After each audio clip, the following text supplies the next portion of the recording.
রাধে রাধে সবাইকে। তোমরা সবাই কেমন আছো? আশা করছি ভালো আছো। আমিও খুব ভালো আছি। মনাজ ব্লগের আরও একটা রেসিপিতে তোমাদের অনেক অনেক স্বাগত। আজকে একটা রেসিপি বললাম, রিজনটা হচ্ছে গিয়ে এই কদিন ধরে তো আমি তোমাদেরকে সাথে কোনো না কোনো রেসিপি শেয়ার করছি, তাই জন্য। তো যাই হোক, আজকে চলো আমি তোমাদের সাথে এখানে কি বলে এটার নাম, ভুলে গেছি নামটা, আমি পরে মনে করে বলছি। হ্যাঁ, গুজিয়া। এটা বানানোর রেসিপি দেখাই। ফার্স্টে যেটা দেখালাম কড়াইতে, সেটা ছিল কিন্তু খোয়াটাকে একদম ড্রাই করে নিতে হবে, যেমনটা ঠিক দেখালাম সেটা দাদা করেছিল। দেন এখানে যেই স্টাফিংগুলো দেখা যাচ্ছে, এই স্টাফিংগুলো হচ্ছে ওই যে খোয়াটা আর সব ড্রাই ফ্রুটস মেলানো স্টাফিং। দেন ওই স্টাফিংগুলোকে এরকম লুচির মতন বেলে নিতে হবে ময়দা দিয়ে, ময়দাতে ময়ান দিয়ে, মানে তেল বা ডালডা দিয়ে ময়দাটাকে ভালো করে মিশিয়ে নিয়ে দেন ঠান্ডা জল দিয়ে এটাকে মাখতে হবে।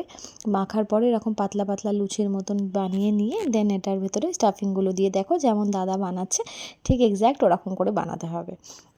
এটা বানানোটা তো যেমন তেমন, কিন্তু এটার একটা সমস্যা হচ্ছে গিয়ে এটা কিন্তু যদি ঠিকঠাক না হয় সব কিছু, তাহলে কিন্তু এটা লুচির মতন ফুলে যাবে বা ফেটে যাবে, কোনো মতেই কিন্তু বাঁচানো যাবে না।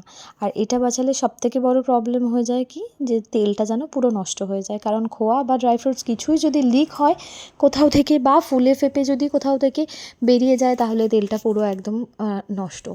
তো এইটা নিয়ে একটুখানি চিন্তায় ছিলাম। তো যাই হোক, ফার্স্টে দেওয়ার পর দেখতে পাচ্ছ অল্প অল্প একটু ফোলা ফোলা লাগছিলো, তো আমি একটু চিন্তাতেই ছিলাম, কারণ এগুলো ভাজার দায়িত্ব সব কিছু আমার ঘাড়ে ছিল। এবার আমি ভাবছিলাম যদি কোনো কিছু গণ্ডগোল হয় তো সাফার আমাকে করতে হবে। কিন্তু তার পরক্ষণে বুঝতে পারলাম, যে একবার নামিয়ে নেওয়ার পরে বুঝতে পারলাম যে যখনই আমি এটাকে দেবো তেলেতে, দেন পুরো সবকটা দেওয়া হয়ে গেলে ব্যাক টু ব্যাক এগুলোকে উল্টিয়ে দিতে হবে, যাতে না কোনো সাইডেই এয়ার নেওয়ার সুযোগ না পায়। তো দেখো আমি অনেকগুলো কিন্তু আমার ভাজাও হয়ে গেছে, আর এরকম করে ভাজতে ভাজতে মোটামুটি বেশ খানিকক্ষণ লেটও হয়ে গিয়েছিলো। তো যাই হোক, ওই সব ভাজা টাজা হয়ে যাওয়ার পরে বেশ ঘরেতে খানিকটুকু সময় আমি পেয়েছিলাম। আর এখানে আমি কি বেশ বক বক করেছি, আমি না ঠিক ভুলে গেছি, আমার ঠিক একটা মনে পড়ছে না। তো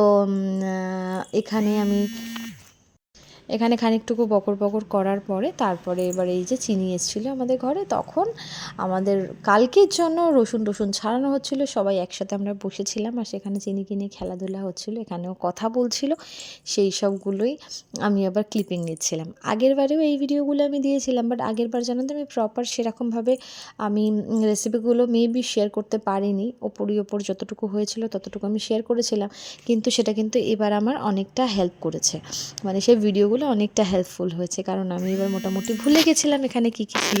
তোমরা যদি ট্রাই করো তাহলে তোমরা জানবে।